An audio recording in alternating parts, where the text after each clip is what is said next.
Pain killer किपरि जाने जंत्रणा केउठी जानतु पूरा रहस्य। शरीर में बिंधा हेले आम प्रायतः पेन किलर खाऊ किंतु केबे भाविचंती कि आपण मुंड बिंधा पाई औषध खाइले सही औषध किपरि जाने जे जंत्रणा मुंडरे होउची हातरे किंबा गोड़रे नुहे। वास्तव में पेन किलर जंत्रणार स्थान को चिन्हि न थाए।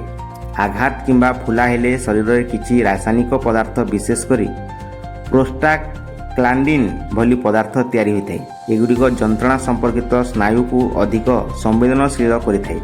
सेठारे जंत्रणार सिग्नाल स्नायु माध्यम मस्तिष्क पहुँचे थाए एवं आमे कष्ट अनुभव करूँ। एबे आसंतु जानिबा पेन किलर किपरि काम करे। औषध खाइबा परे यार सक्रिय उपादान शरीर में शोषित हुई रक्त माध्यम विभिन्न अंश को पहुँचे। तेणु औषध को जंत्रणार स्थान खोजा पड़े ना। उदाहरण स्वरूप अनेक NSAID पेन किलर शरीर प्रोस्टाग्लैंडिन तैयारी होवार प्रक्रिया को कमे थाए, फल जंत्रणा और फुला कमिबारे साहाय्य करे। तेबे यार अर्थ नुहे जे पेन किलर सबुबेले निरापद। अधिक मात्रा रे किंबा दीर्घ समय निज इच्छारे NSAID नेले पेट, किडनी और हृद रक्तनली संपर्कित झुम बढ़ी पारे।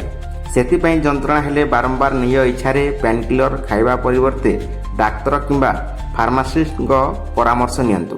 कारण पेन किलर जंत्रणा कमी पारे किंतु जंत्रणार मूल कारण को सबुबेले ठीक करे नाही।